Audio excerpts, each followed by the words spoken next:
A mom like you reached out to me in an email saying, I want to be alert but not anxious when I'm out and about with my children. I don't want to live in fear or feel like I'm being controlled. It's a good statement. That's a good desire. I don't want anyone with kids when you're out and about feeling this way. I hate fear. I've said it on every single episode we've ever done, but we're going to talk about the very important topic, especially nowadays, of mom safety. Okay. I've had other moms reach out to me saying the same thing, and there's different versions of this. There's tension. There are many moms that avoid going out or what they do, or are honestly a little bit paralyzed in fear when they go out. And I personally hate that. I don't want anybody living in fear. I want you to live your life well and confidently, and not allow potential circumstance to legitimately control you. That's a terrible way to be for anyone. Living in fear doesn't come from wisdom. And I'm not calling moms who deal with this not wise. Hear me out. We have a culture, it's either one of two things. You either fall off the bicycle on one side or the other, because a lot of moms just live in this cloud of nothing bad will ever happen to me, even though most of you know somebody who something has happened to them before. On the other side, it's like people can be debilitated with fear. We have a culture that has, kind of poked the emotional button to a frenzied level where people stay in this just fear cycle. And that also is not good, especially for parents raising children. I'm Rick Sigmund. This is the Family Readiness Project podcast. I'm so glad you're here. Let's dive in immediately. This is your clarity check and a game plan so you can move about with confidence and not paranoia or fear. Here's what it's like when you're out and about with kids. My wife is out and about with our kids all the time. I sometimes am also out and about with our kids. Costco trips are fun. No, they're not. They're not fun for anyone. We're lying.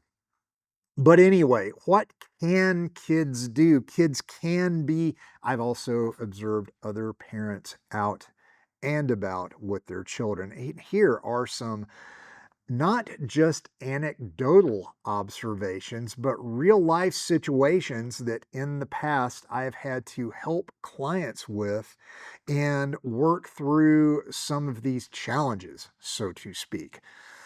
Kids can get distracted. Really? Can kids get distracted? Surely. Yes, they do.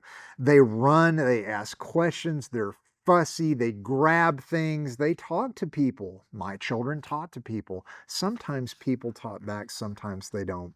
That's a whole topic for another time. And kids generally, I think, make things quite fun. Is it challenging? Yes, it is. But, we have children. We were once children and we were the same way. So kids are a blessing and not a curse. Let's start with that mindset, because this is actually what we're on. We're talking about what moms and dads sometimes, but mostly this is about moms face when you're out and about in the world getting things done, important things for your family. Let's talk about the criminal element. Criminals in general, some do. Some criminals look like the monsters that they are. A lot of criminals, and specifically the ones that we're talking about here, do not. Predators, real predators, blend in.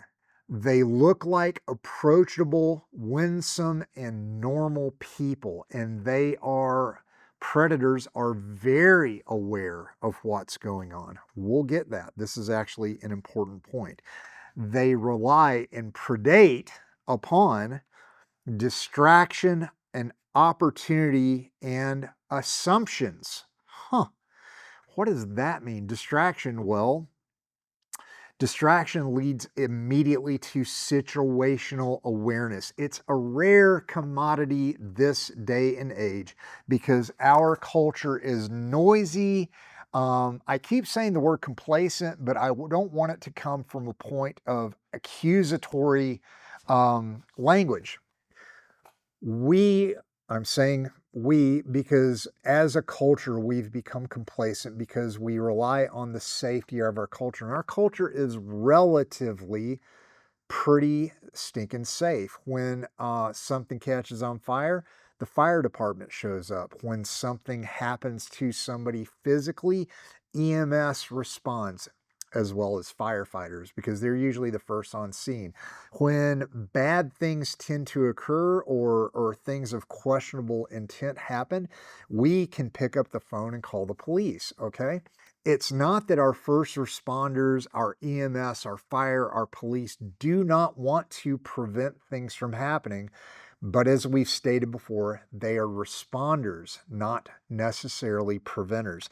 And because our culture has become so much more noisy, phones have become the norm in our society. People are connected with those devices incessantly and all the time. People are always looking down on their phones and they are distracted. It's crazy what I see kids do out in public that their parents have no idea takes place. That there is just mm, mm. Distraction is a thing. Opportunity, it comes from situations like distraction, like out of control children who don't know the word no or stop. I'll let you sit on that one. And assumptions, the assumption that we live in a safe society, that nothing will ever happen to a person until something does.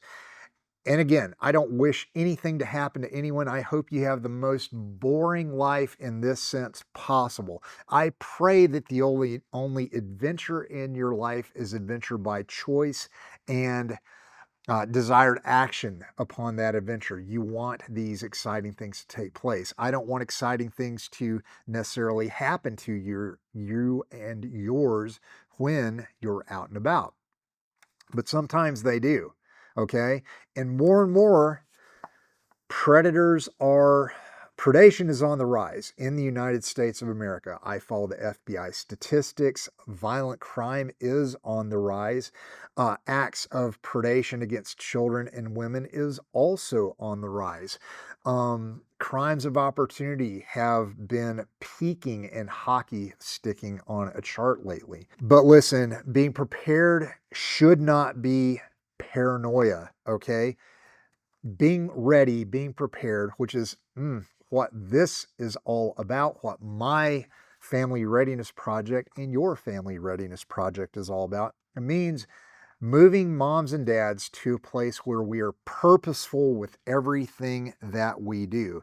Let's get together to a mindset shift, getting you from the concept of ephemeral fear in the background that you're always sort of worried about to a mindset of readiness. Here's why. Fear shrinks a person. A fear mindset can have physical connotations, and oftentimes it does. You can see when somebody is fearful, when they are worried, when they are bothered about something, because usually they're also distracted.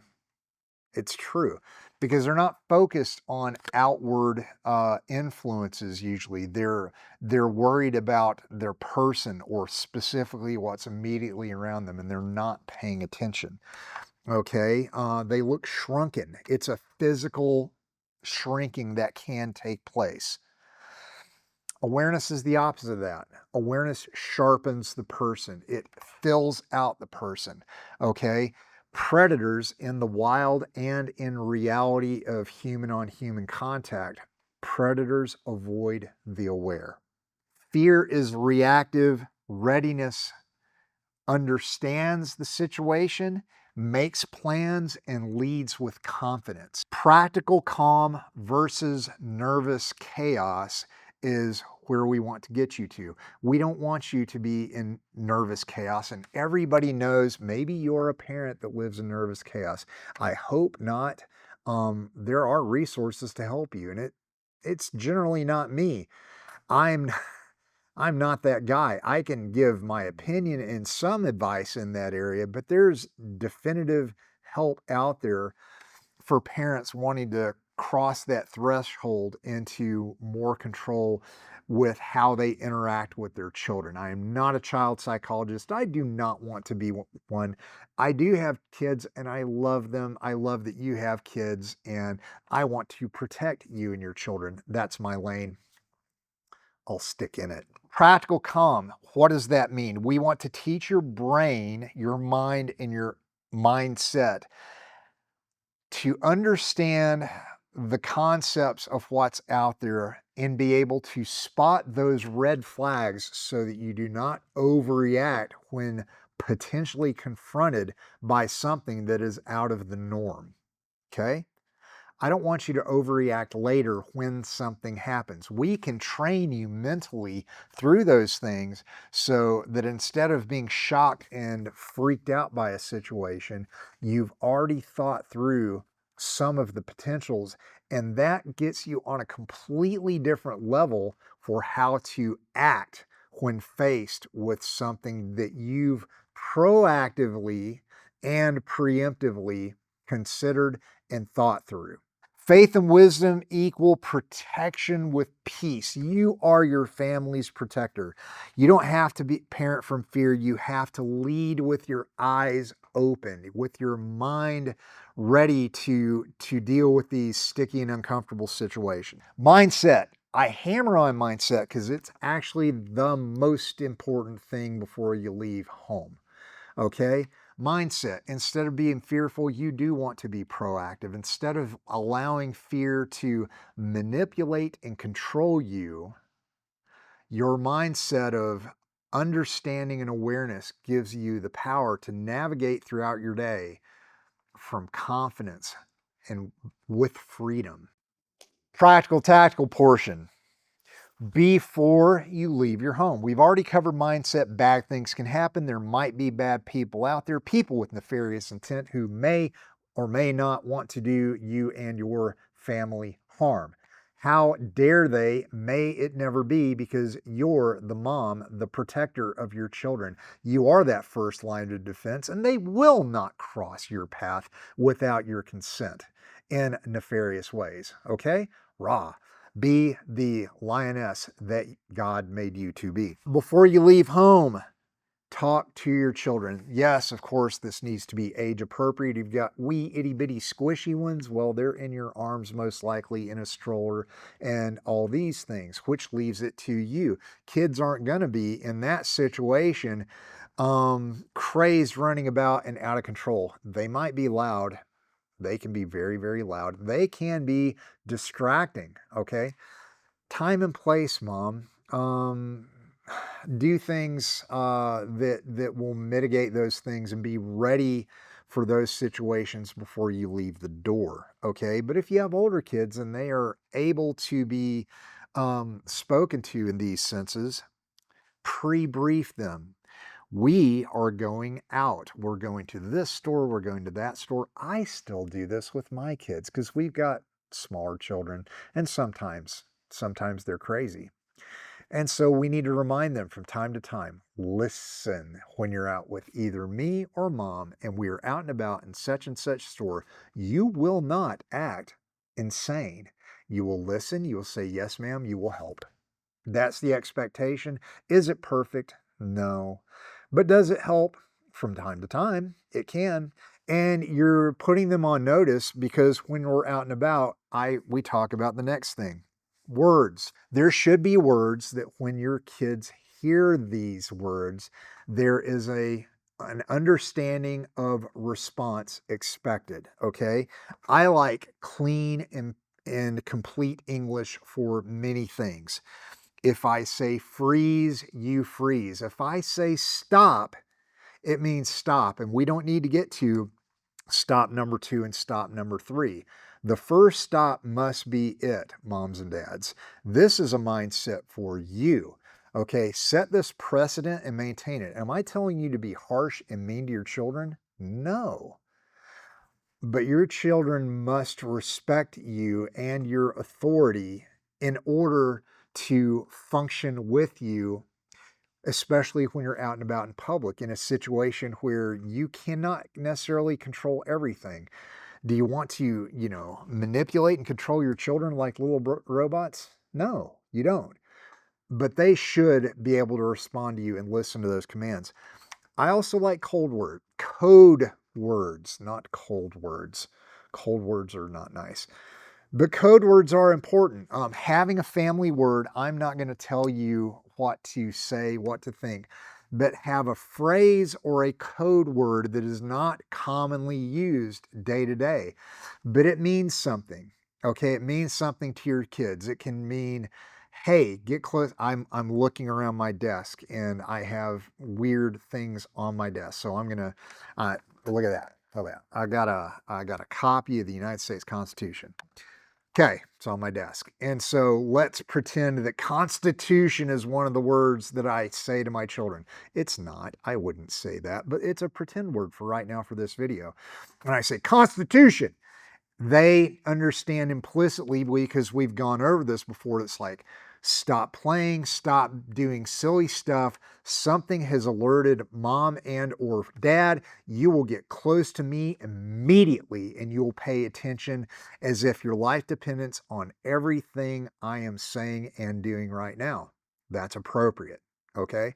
Have a code word. Talk to your spouse about this. Talk to your friends about this. It's good to practice this with other people in your life. And absolutely practice these things with your children. Okay? How you dress. Dress for mobility. All right.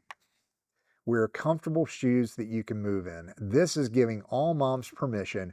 I don't care what your feet like out in public. I need you to be able to move and respond when you've got a gaggle of kids around you who are counting on you, and you yourself to be able to functionally move. You do not see people playing basketball in heels. There's a reason for that.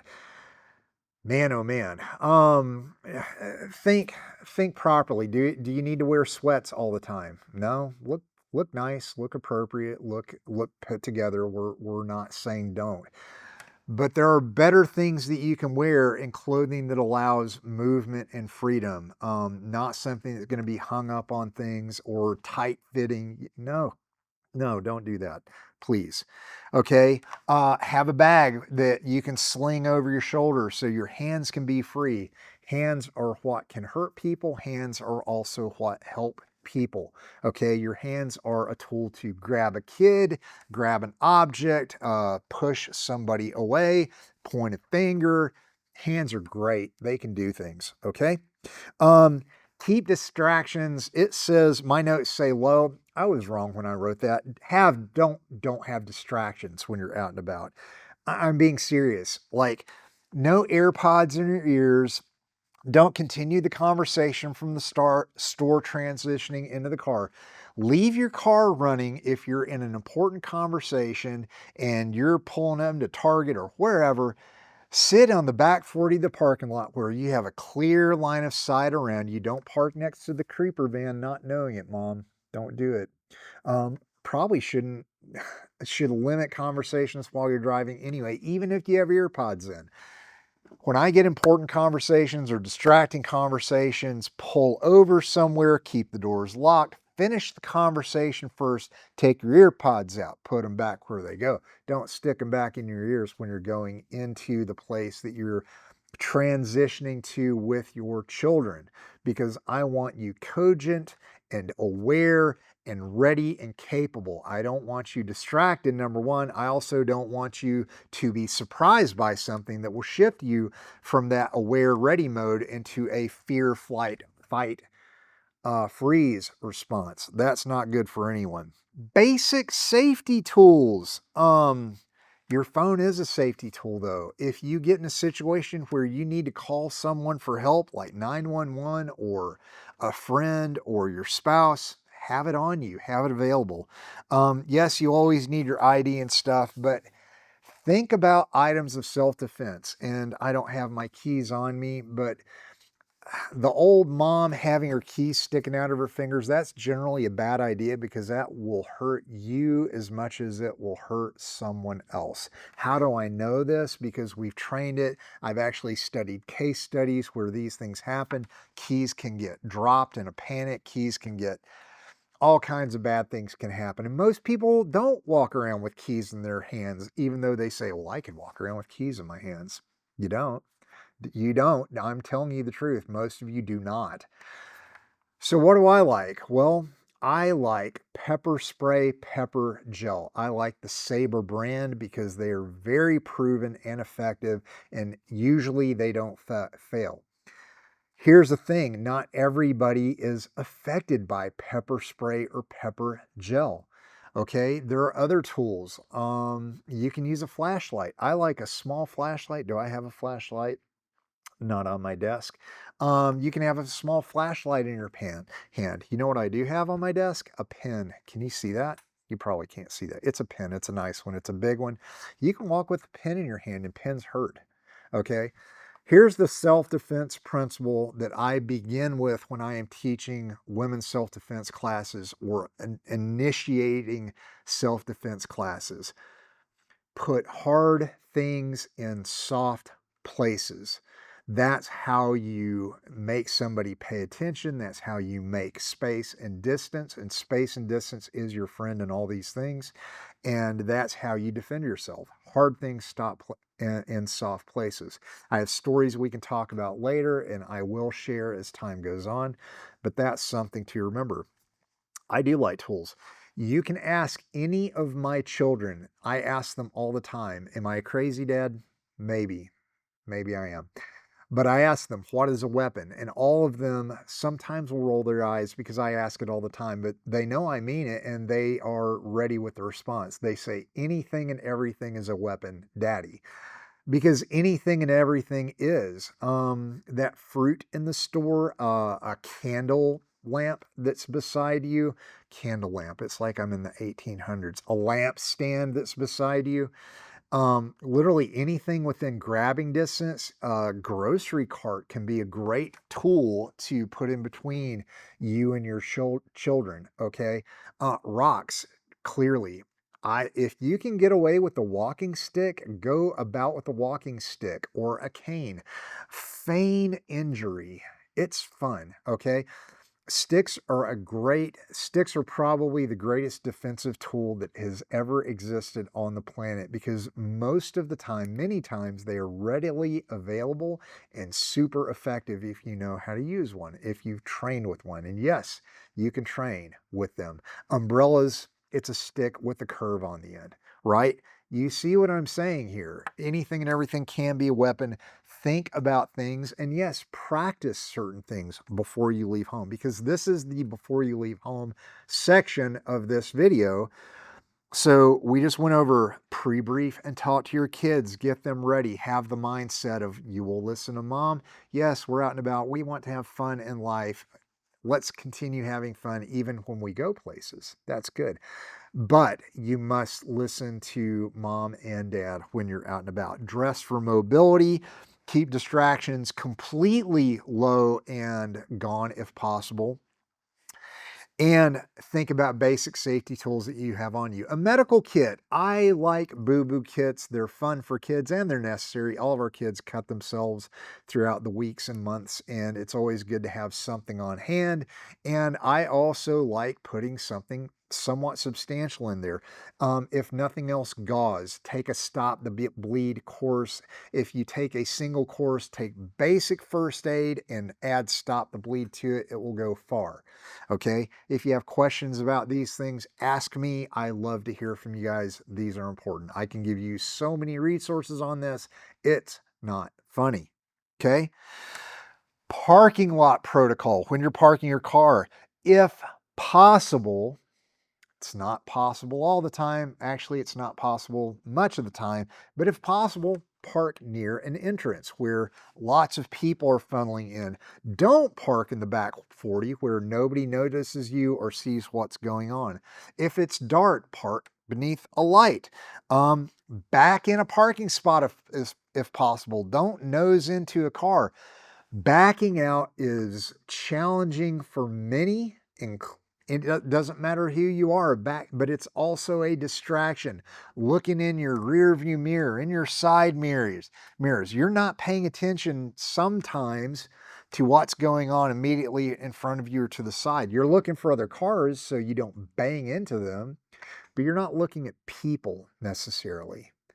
I want you free to look at other people. I would way rather you be backing into a parking lot with your car, with your doors locked, where you're completely in control, where you can pull out and leave if you need to immediately, than backing out where somebody can, maybe you were distracted, forgot to open a door, or they open your door, or your window's down, right? Many, many, many things can happen. Before you get out of your car, keep the doors locked, keep the car running for a minute. Scan. Who did I park beside? Is there a large vehicle? Is there a creeper van beside me or a big SUV? Don't park by those. It's a no, because you don't know who's in that. I don't like parking by those. I generally don't, because they're blocking my view. I can't see what's around me. Am I paranoid? No. But do I want the best to put myself and my children in the absolute best possible position when I'm out and about?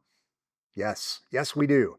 Have a plan when you get into and out of the car with the kids. I always tell them where I want them to get out of the car and where to wait for me till I get around to them if I'm not physically unloading them myself. We do have bigger kids. They are a great help, and they can be. Big kids can help moms and dads with the younger kids. They all know when we're in a parking lot, we hold hands. We're at that age where it's not embarrassing for them.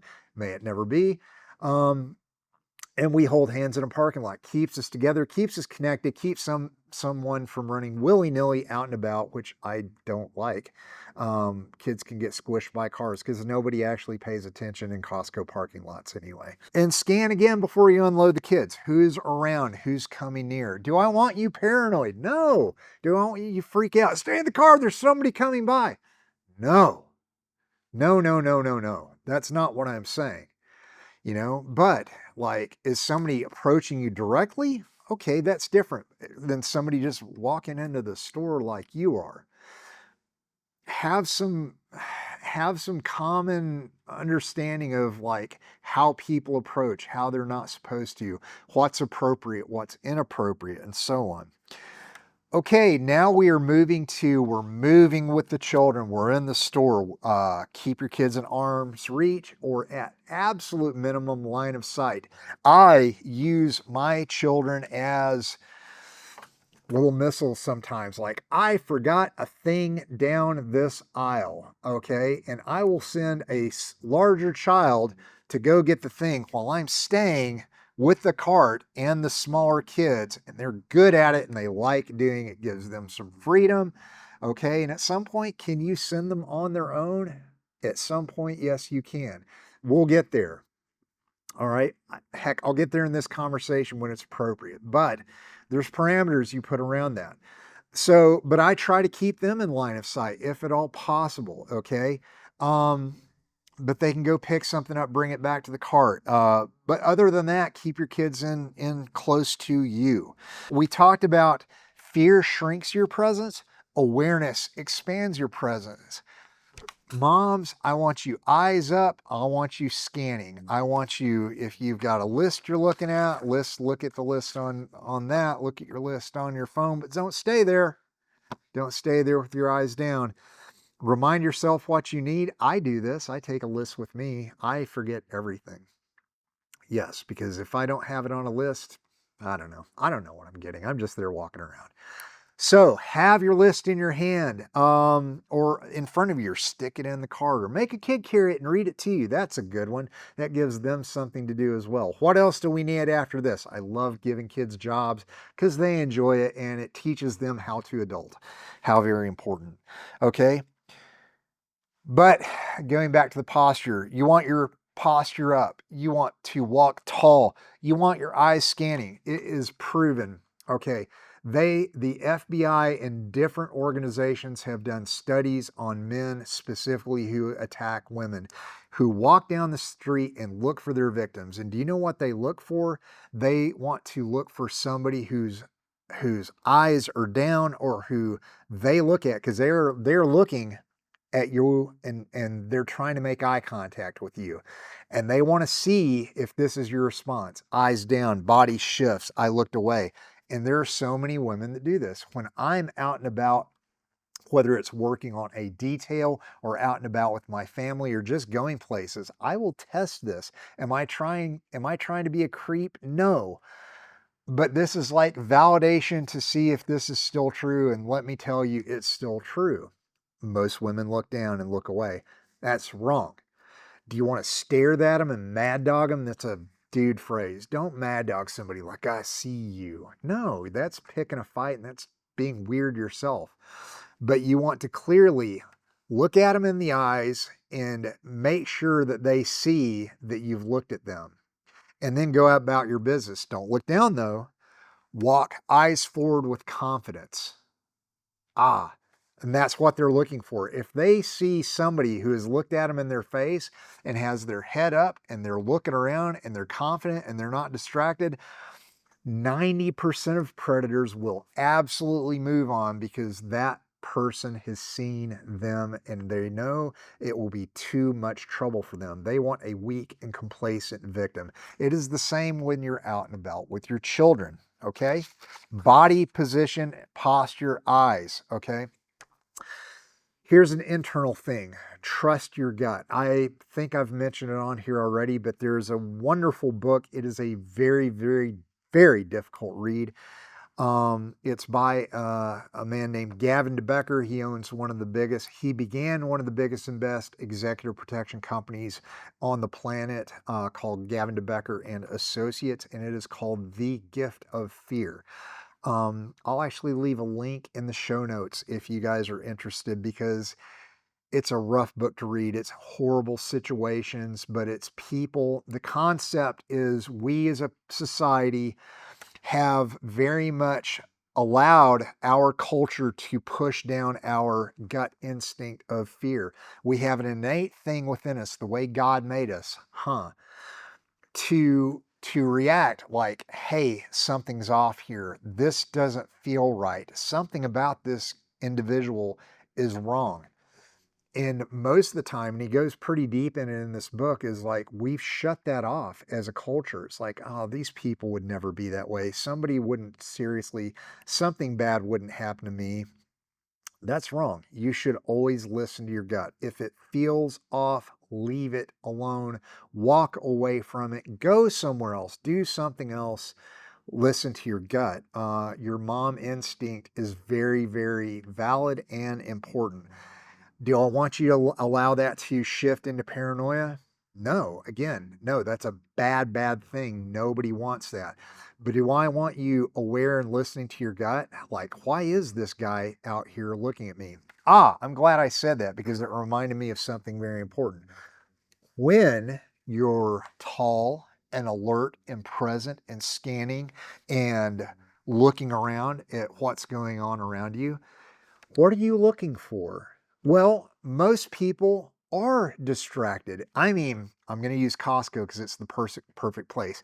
People in Costco are distracted by what snacks they're going to get, what they're looking for. They will leave their cart in the middle of everybody and walk off and just abandon it for like 10 minutes and go do something completely else, because that's how self-involved and unaware they are of everything around them. Here's what you're looking for, moms. You're looking for somebody who's looking at your children or you with purpose. That's weird. That generally is not the normal response of most people out and about. They don't look and lock on to a family or children or a mom. And when you see that, allow your gut to talk to you. That's what I mean here. Make eye contact with that person. Maybe they are just culturally, socially weird, and they don't understand, hey, staring's inappropriate. Most of the time, if you encounter somebody like that and you lock eyes with them, kind of for a second, it's like, I'm seeing you see me. They will look away and act all strange. Some people won't. Some people will keep looking at you, or the predators, the ones that I mentioned up front. They will break away, but then you'll keep noticing them. You'll notice them aisle after aisle. You'll notice things. All right, is this something to pay attention to? Yes. Yes, it is. Is it appropriate for somebody to follow you? No, it's not. Sometimes do people end up in the same aisle over and over again? Yeah, it happens. Clearly that does happen. That's not what I mean though. So I want you to raise your level of awareness, keep your kids in closer, and be aware. Are they on their phone? Are they talking while they're talking to you? Is there somebody else that they're looking at? These are all things that you should pay attention to. And let me tell you, if somebody is making you feel weird or off, you have options. You can leave the store. There is nothing wrong with taking your kids, getting them out of the cart, or grabbing their hands and leaving that full cart sitting there and leaving.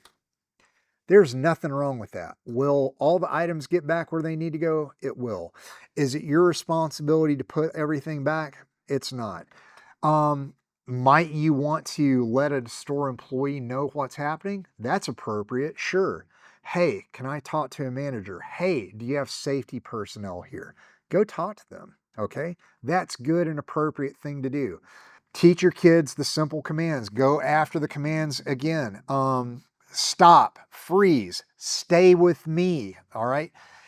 And if a kid does get separated, because yes, God forbid that it happens, but sometimes it does happen, get loud, okay? I've got a story about getting loud in just a minute, and it's a hard one, but stay tuned. Get loud if we're separated. I've told my kids if they get separated from me or mom when we're out and about and they can't see us, yell, "Mom," at the top of your lungs. Is it a little bit embarrassing? Yes, my kid's shrieking for mom or dad in the middle of the store. But do I want them to be silent, meandering around, or have somebody grab them and pull them and they think an adult has me? I shouldn't say anything, because kids can lock up and freeze up and you don't want them to in that moment. Other things to teach kids: tricky people versus stranger danger. My good friend Autumn Kern of The Commonplace, she's on YouTube. She does podcasts. She's a classical homeschool mom, and she's good stuff. I have been very blessed to be on her, interviewed by her a couple times on a few topics like this. And I love the term. I've totally adopted it when I'm talking to parents of younger children. She uses the term tricky people to her children. And I completely agree with her, because there are tricky people out there. Are all strangers evil and to be shunned? No, I don't want to turn into a culture that's like, I don't know you, stranger danger. That's also got some bad connotations. We want at some point your children to transition into adults. And if you've raised them to be scared children, they will turn into scared adults. And that's not good for anyone. I don't want scared people. I want competent people. I want people who are in control. I want people who are aware and capable and confident. Fear negates 100% of that. All right. Talk about people. No adult needs your child's help with anything. The most common tactic on a playground to this day is, "I've lost my puppy. Will you help me find it?" And if you have not talked through this with your children, this is a fail, mom and dad. Speak to your children. No adult should ever ask you to help with their puppy. They're trying to take you away, and don't do that. Call me immediately for help. Call another mom or father immediately for help. Look for someone with children and get close to them and say, "I don't know where my mom and dad is. I need your help." And or This person is not my mom or dad. Can you help me? I honestly don't know a mom who wouldn't turn into the proverbial mommy bear in that situation. She will scoop your kid up and be on guard. Thus saith the Lord. And that's good. And hopefully you would be too. Nobody should be giving your children gifts or candy or any such thing. And yes, this is a repeated, often covered home conversation to go over and over and over with your children. No adult should be doing any of these things with the kid, and should an adult do these things or attempt to do these things with you, make space. Have a plan on when these things should happen. Do you allow your kids to go down the street to a park? Some parents do. Do I want you to not do that? I'm not saying that, but have plans, have awareness plans. Make sure it's age appropriate. Not all little kids should just go to a park on their own. Should you let your kids do things to earn trust and gain freedom, as in walking or riding bikes down the street with you like 50 or 100 yards back? Yeah, that's good. Can it be scary the first few times you do it? It can be, yeah, but you're going to teach them bicycle safety, rules of crossing the road, wearing helmets, how to avoid traffic, people in danger, all the things. You're the parent. These are your things to teach, not some educator or teacher or program or even YouTube video out there. Can they help? They can. You are the primary educator and teacher for your children. Be that. Do these things. Okay? Make some things with your kids fun and serious. Okay? Again, I don't like fear. I hate using fear. I hate using fear. There is a video, and I may or may not post this sometime because it's kind of tough to watch. It's not for everybody, including adults. It's in England. And there's an individual, I will not describe him because it's a man, more than that, but there is a lady, another mom, walking down the street, and they're in an urban environment. And this little girl is a schoolgirl, and she was walking down the street, and she just left her friends, and it looks like she's headed home. And this grown man grabs her by the arm and is walking down an alleyway with her. He breaks from the street and goes into an alleyway. And this other mom, she does not know this girl. She does not know the man, but it looked completely off to her. And so she fires up her phone on record and she starts following them. And she calls out to the man. She calls out to the little girl, "Is that your father? Hey, what are you doing?" And the entire situation is her following this guy. And he's telling her to go away. He's telling her that that's his little girl. And he's trying to make space and ignore her. And the little girl, she looks like between, I don't know, 8 or 9 years old, maybe ish, something like that. And the little girl is dead silent. She's not speaking. She's facing ahead. She's letting the man grab her by the arm and pull her. And the lady keeps getting closer and closer, and she is incessant and she's insistent, asking the man. And all of a sudden, the man breaks free, lets the little girl. The little girl turns and runs back to this lady, and the man walks away. And the little girl starts sobbing uncontrollably. And she's like, "I didn't know him. I didn't know him. I didn't know what was going on. I'm so scared. Please help me." And her voice is high pitched and she's sobbing, and you almost can't hear her. She's in such abject fear. That lady did the right thing and she saved that little girl's life. Period. Be that mom. Okay? Be aware. You can save a kid's life that might not even be yours. Man, I want to go hit something now. I want to go hit my punching bag or find a predator and hurt them. Will I? No, because I'm a dad and I don't want to go to jail because my family needs me. Holy cow. So I shared that story on purpose because these things happen, and they happen often, more often than you want them to. Kids do disappear. I'm going to talk about that in a very soon future episode about the epidemic of child disappearance in our United States of America that most people have no clue about. We're going to hit that one hard on the nose. And honestly, let me know, number one, if you have a story you can share with me, I will pass it on. And I'll for sure engage you in that conversation because I have stories. I also I have professional stories. I've got FBI case studies, and I've got real world events that I've seen happen. But your stories count as much, if not more, than even mine because they're coming from a place of another parent that can help other parents. All right. Make things fun and serious with your kids. Practice safety drills. I'm going to use the little girl I just told you the story about. I do this with my daughters. I've got an older daughter. I've got a younger daughter. I talk to them age appropriate, but I talk to them about strangers coming up to them, somebody coming to grab them, somebody coming to do things with them.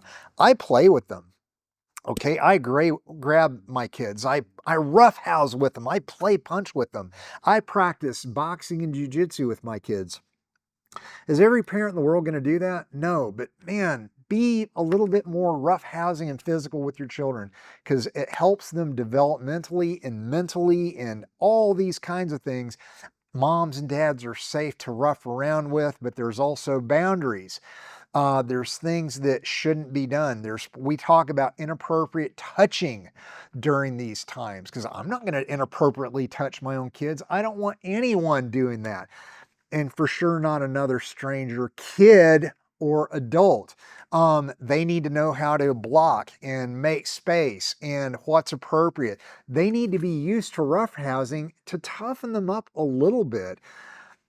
Too many children the term I use is just precious. It's like they're a finite bubble that can't be touched. That's also bad. All right, you're doing them a disservice by raising them this way. Girls too, they need to be a little bit more rough and tumble than they are. I'll tell you what, God help the little boy who tries to lay his hands on one of my daughters. That's where I'm going to leave that. Okay, so safety drills, different things, out and about safety drills, home safety drills, fire drills. There are all manner of drills one can do with their kids, and it is appropriate, all right? Man, I'll tell you what, if you guys want me to make safety drill safety videos, I'll do that someday. We can go through scenarios and things. I don't know. Maybe I'll make that into something for you guys. Again, let me know. I need to know what you guys are interested in and what you are not. And I already covered this a little bit. Teach them to find what a safe adult is. Another parent with children. That's generally good. Okay. Staff. Teach them what store staff looks like. Somebody who's wearing a uniform or a vest or something that identifies them as an employee. Tags, right? Not everybody wears uniforms, but most all employees have a tag on. Teach them what to say to somebody. Like, hey, I am separated from my mom and dad. We went over this a little bit before. Role play with your children. Do you do it every day? No. But recovering a few basics once a week is good. Yes, you should have a regular safety checkup with your entire family. Make it habitual because if something becomes habitual and regular, it becomes normal. Hey, we're a family who practices and focuses on safety. Therefore, when we encounter something that we've been talking about, or at least similar to what we've been talking about, you've given yourself and your children a foundation to react from in a good, positive way instead of react against because you've never encountered that before, right? Okay. Again, we talk about protective presence, okay? I've talked about body position already. Talk about this with your children too, how they act out in public. Do they need to be switched on and alert all the time? No. Kids need to be kids. They need to have fun. But there are appropriate times, like I said, using code words, when it's absolutely appropriate, not just for you, but for them to be paying very much attention to what's going on. Okay, heads up, eyes aware, soft face, not tensed up in fear or angry, calm, collected, confident, soft face, but your body's ready. Okay? Are you tense? No, but be prepared to move. Be prepared to react. Be prepared to do all manners of things. Okay? There's levels of readiness that you guys can discuss. All right? A firm, clear, confident voice is actually appropriate. All right? I teach people, especially in my women's self-defense course, use your big girl voice. Don't be afraid to yell at somebody. Say, stop that now. It's okay. Do you start there? You know what? Maybe you do. Maybe if somebody's reaching for one of your kids, it's time to immediately go from 0 to 100 and stop that now. Put them on alert. But can you get there gradually? Can you tell them in a firm, confident tone, I need you to step back, please. You're too close to myself or my children, right? That's good. Again, I'm not going to give you the entire playbook, but there's all kinds of things. And this is, yes, this is where being friends with mothers, older moms who have encountered a lot of life before some, play groups, whatever it is, engage with other parents because it can't just be you. It cannot only be your home. We're trying to raise a community of people around you with a similar mindset, all right? So this is good and appropriate. Man, do shopping trips together sometimes. Can everybody, are we all crazy and super busy with disconnected schedules? We are. Do they have to be? They don't actually. We have lots of friends, moms and daughters go to do their big Costco trips with their kids all at once. It's good stuff. Think about this. Can you change your life around in your schedule where you're hitting stores at different times with your friends? Because more eyes are better than just yours. That's kind of what I'm getting to. Raising your kids in similar patterns with other parents who think the way you do and practice the way you do. It's a good thing. It's building a counterculture against the complacency culture that we live in and among. Be interruptible, which means do not allow your mind to wander. Do we get distracted? Yes, we do. It just happens to all of us, but we don't want to live there. Okay, you don't want to set up camp in distraction world. If a kid or somebody or a situation or person interrupts what you're doing, pay attention to that. Give it your attention while it's appropriate. Is this a threat? Is this a distraction? Is this a whatever? All points in between. Be interruptible. Be present enough to where something can grab your attention. Walk as if your kids are watching how to move through the world. Why? Because they are. You don't want your kids to become a fearful, paranoid mom or dad. Therefore, you do not be a fearful or paranoid mom or dad. Be confident, be ready, be capable, have a plan. Because this world is chaotic, you are absolutely not helpless in these situations. You are the first layer of protection that your children have, and because we do have God's help and we do have a faith, and He has given us a little bit of wisdom, a lot of His wisdom in His scripture, and a little bit of wisdom within ourselves because we follow Him. Walk confidently and clearly throughout life wherever you go. This is my desire for you as a mom, as a dad, as a family. Man, let's reclaim this space. Let's not be apologetic about it either. It's like, oh, look at them. I've actually had other people when I'm out and about with my kids. We have 4 kids. Not everybody has 4 kids, and you usually don't see a dad walking around with their 4 kids. Sometimes you do, and I give them a big attaboy every time I see them. But it's like, oh, you've got your handful. We live in a culture and a society where people are they're kind of phobic and weird about kids in general. I want to change that narrative. Let's make kids normal. Have a bunch of kids. They're good. Enjoy them. Raise them. Get them out and about. Be a family of faith who walks confidently and proudly. Don't be proud. but be proud of your family. Be proud that you are a family. Be proud that you have children. Don't be apologetic. Don't be apologetic about being proactive. Don't be apologetic about taking charge of their education and their protection and their well-being and all these things. Do not be this way. Let's change the entire narrative back to the way God intended it. So, here's my ask for you. How can you repay me for this conversation? Well, you don't have to repay me. You owe me nothing. But you know what I would like? I would love it if you would tell another parent, talk to another mom, talk to another family about these things. I would be very honored if you would introduce them to this podcast, to the website, Family Readiness Project podcast and website. Get them on my email list. If you're not on my email list, sign up, familyreadinessproject.com.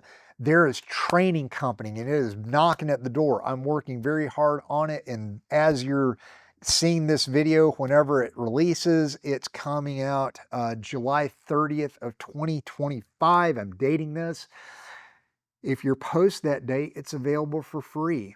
It's available for free on YouTube. You sign up here, I will send you all of the PDFs and workbooks that will be released with each section for free. I want you to have a usable tool. It's the digital discernment course. It's robust. It's somewhat in your face. It's very clear.